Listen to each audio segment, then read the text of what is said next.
কেমন আছো তোমরা? আশা করি অনেক বেশি ভালো আছো। আজকে আমি তোমাদের সামনে এই দুইটা অঙ্ক সমাধান করাবো। দেখো বলা আছে কোন ধারার প্রথম n সংখ্যক পদের সমষ্টি n × n+1 হলে ধারাটি নির্ণয় করো।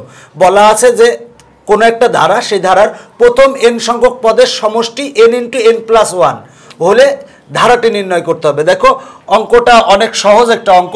তো দেখো আমরা যে ব্যাপারটা সেটা হলো যে দেওয়া আছে কি, সেটা লিখবো যে দেওয়া আছে ধারাটির প্রথম n সংখ্যক পদের সমষ্টি n × n+1।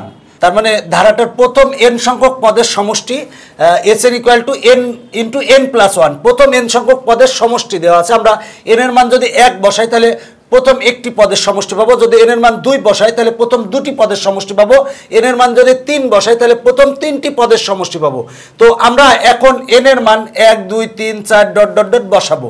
তাহলে লিখবো যে অতএব প্রথম n এর মান যদি 1 বসাই তার মানে প্রথম একটি পদের সমষ্টি। তার মানে দেখো যে ব্যাপারটা n এর মান আমরা 1 বসাবো, তাহলে তার মানে S1 = n এর মান যদি 1 বসাই তাহলে 1 × 1 + 1 সমান আসে হচ্ছে 2। দেখো যে ব্যাপারটা আমরা প্রথম একটি পদের সমষ্টি মানে এটা প্রথম পদ পেলাম। এবার প্রথম দুইটি মানে n এর মান আমরা এখন 2 বসাবো, তাহলে দুটি পদের সমষ্টি। তাহলে n এর স্থলে আমরা 2 বসাবো, তার মানে S2 = n এর স্থলে আমরা 2 বসাবো, তার মানে 2 × 2 + 1। 2 আর 1 মিলে 3 হয়, 3 আর 2 গুণ করলে হয় হচ্ছে 6। এরপর দেখো n এর মান আমরা 3 বসাবো, তাহলে প্রথম তিনটি পদের সমষ্টি S3 = আমরা n এর স্থলে 3 বসাবো, তার মানে 3 × 3 + 1। 3 আর 1 যোগ করলে হয় হচ্ছে 4, 4 আর 3 গুণ করলে হয় হচ্ছে 12। এইভাবে দেখো আমরা বের করতেই থাকবো, ... দিব। দেখো যে ব্যাপারটা সেটা হলো যে আমরা প্রথম তিনটি পদের সমষ্টি বের করছি। এরপরে দেখো যে ব্যাপারটা সেটা হলো প্রথম পদ। তাহলে অতএব ধারাটির প্রথম পদ, দেখো প্রথম পদ, তাহলে প্রথম যে একটি পদের সমষ্টি আমরা 2 পেয়েছি, এটা হচ্ছে প্রথম পদ। আচ্ছা, দ্বিতীয় পদ, তাহলে দ্বিতীয় পদ কত হবে? দেখো প্রথম দুটি পদের সমষ্টি হচ্ছে 6। দেখো আমরা যদি একটা ধারা লিখি সেটা হলো 1 + 3 + 5 .. এটা একটা সমান্তর ধারা লিখছি। এখন দেখো যে ব্যাপারটা এটা প্রথম পদ, এটা দ্বিতীয় পদ, এটা তৃতীয় পদ। তাহলে প্রথম পদ হচ্ছে 1, তাহলে প্রথম দুটি পদের সমষ্টি কত? দেখো তো সেটা হলো প্রথম দুটি পদের সমষ্টি হচ্ছে 1 + 3 সমান হয় হচ্ছে 4। প্রথম তিনটি পদের সমষ্টি, তার মানে 1 + 3 + 5, তার মানে আসে হচ্ছে দেখো 4 আর 9 আসে। তাহলে দেখো প্রথম পদ হচ্ছে 1, প্রথম দুই পদের সমষ্টি হচ্ছে 4, প্রথম তিন পদের সমষ্টি হচ্ছে 9। এখন দেখো যে ব্যাপারটা, তাহলে আমরা যদি প্রথম পদ, তাহলে প্রথম পদ হচ্ছে 1, দ্বিতীয় পদ যদি আমরা বের করি তাহলে 4 - 1 হবে। তাহলে মানে প্রথম দুই পদের সমষ্টি থেকে এক পদের সমষ্টি বের করব, বিয়োগ করলে কিন্তু আমরা দ্বিতীয় পদ পাবো। তৃতীয় পদ যদি বের করতে চাই তাহলে 9 - 4 সমান আসে কিন্তু 5। তা এটা হলো, দেখো যে ব্যাপারটা এটা হলো প্রথম পদ, এটা হলো প্রথম দুই পদের সমষ্টি। প্রথম দেখো এইটার এটা যোগ করলে হয় হচ্ছে 4। প্রথম তিন পদের সমষ্টি, তিনটা পদ যোগ করলে এটা হয়, এটা হলো প্রথম পদ। এইটার থেকে এটা বিয়োগ করলে আমরা দ্বিতীয় পদ পাবো, এটার থেকে এটা বিয়োগ করলে আমরা তৃতীয় পদ পাবো। তাহলে দেখো প্রথম পদ আমরা পেয়েছি হচ্ছে 2। এবার দ্বিতীয় পদ হচ্ছে, দেখো আমরা কিভাবে বের করবো, সেটা হলো যে প্রথম দুটি পদের সমষ্টির থেকে প্রথম পদ বিয়োগ করব। তাহলে প্রথম দুটি পদের সমষ্টি থেকে প্রথম একটি পদের সমষ্টি বিয়োগ করব, মানে S2 - S1 = আসে হচ্ছে 6 - 2 = হবে হচ্ছে 4। এবার দেখো যে ব্যাপারটা তৃতীয়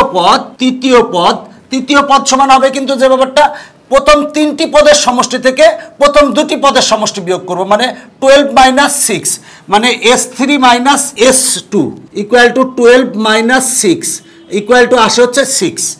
দেখো যে ব্যাপারটা সেটা হলো যে এইটা থেকেই তুমি বুঝতে পারো প্রথম পদ হচ্ছে, প্রথম এক পদের সমষ্টি যদি বলি তাহলে 1, প্রথম দুই পদের সমষ্টি 1 আর 3 যোগ করলে হয় 4, প্রথম তিন পদের সমষ্টি হচ্ছে 9। তার মানে প্রথম পদ হচ্ছে 1, দ্বিতীয় পদ যদি বের করতে চাই তাহলে প্রথম দুই পদের সমষ্টি থেকে এক পদের সমষ্টি বিয়োগ করলে দ্বিতীয় পদ পাবা।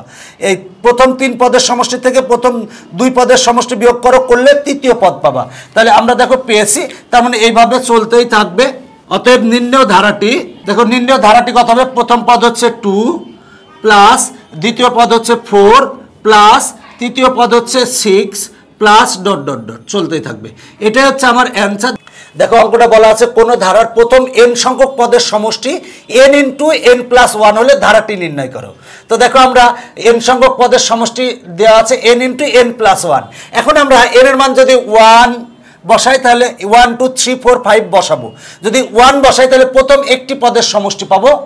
n এর মান যদি 2 বসাই তাহলে প্রথম দুটি পদের সমষ্টি পাবো।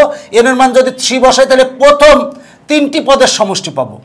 তাহলে ধারাটার প্রথম পদ কত হবে? প্রথম পদ হবে কিন্তু এইটা প্রথম পদ। আর দ্বিতীয় পদ হবে, দেখো যে ব্যাপারটা, প্রথম দুটি পদের সমষ্টি থেকে প্রথম একটি পদের সমষ্টি বিয়োগ করব, করলে আমরা পাবো দ্বিতীয় পদ। এরপর দেখো তৃতীয় পদ কিভাবে পাবো, সেটা হলো প্রথম তিনটি পদের সমষ্টি থেকে প্রথম দুটি পদের সমষ্টি বিয়োগ করব, মানে 12 মাইনাস 6 করব, করলে আমরা তৃতীয় পদ পাবো। এভাবেই কিন্তু চলতে থাকবে। অতএব নির্ণয় ধারাটি হবে হচ্ছে, দেখো যে ব্যাপারটা, প্রথম পদ 2 প্লাস দ্বিতীয় পদ হচ্ছে 4 আর প্লাস তৃতীয় পদ হচ্ছে 6 প্লাস ডট ডট ডট। যেহেতু ধারা তাই প্লাস দিয়ে লিখছি।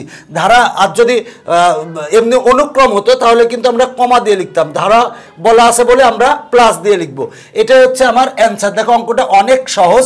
এরপরে দেখো বলা আছে কোনো ধারার প্রথম n সংখ্যক পদের সমষ্টি n ইন্টু n প্লাস 1, ধারাটির 10টি পদের সমষ্টি কত? দেখো যে ব্যাপারটা একেবারে সহজ অঙ্ক। তো আমরা অঙ্কটা সমাধান করাবো। দেখো অঙ্কটা আমরা এখন 18 নং অঙ্ক সমাধান করাবো। তো দেওয়া আজকে আমরা সেটা লিখবো। দেওয়া আছে প্রথম n সংখ্যক পদের সমষ্টি, ধারাটির প্রথম n সংখ্যক পদের সমষ্টি যদি আমরা Sn দ্বারা প্রকাশ করি, দেওয়া আছে হচ্ছে n ইন্টু n প্লাস 1। এটা দেওয়া আছে প্রথম n সংখ্যক পদের সমষ্টি, এটা দেওয়া আছে। তাহলে প্রথম 10টি পদের, ধারাটির 10টি পদের সমষ্টি কত হবে? তাহলে অতএব 10টি পদের সমষ্টি, দেখো n এর স্থলে আমরা 10 বসাবো, তার মানে S10 equal to 10 into 10 plus 1 equal to 10 into 10 plus 1 সমান হবে হচ্ছে 11 ইকুয়াল টু হবে 110। দেখো যে ব্যাপারটা, এইটাই হচ্ছে আমার অ্যান্সার। দেখো আমার অ্যান্সার চলে এসেছে। একেবারে সহজ অঙ্ক। বলা আছে কোনো একটা ধারার প্রথম n সংখ্যক পদের সমষ্টি হচ্ছে n ইন্টু n প্লাস 1। এখন বলা আছে 10টি পদের সমষ্টি বের করো। তাহলে n এর স্থলে 10 বসাও, বসালে তুমি নির্ণয় অ্যান্সার পেয়ে যাবে। দেখো একেবারে সহজ অঙ্ক। এই অঙ্কটা তোমাদের সৃজনশীলে কয়ের জন্য আসতে পারে। তো আজকের পর্ব এখানে শেষ করছি, পরবর্তীতে আবার দেখা হবে। Bye bye.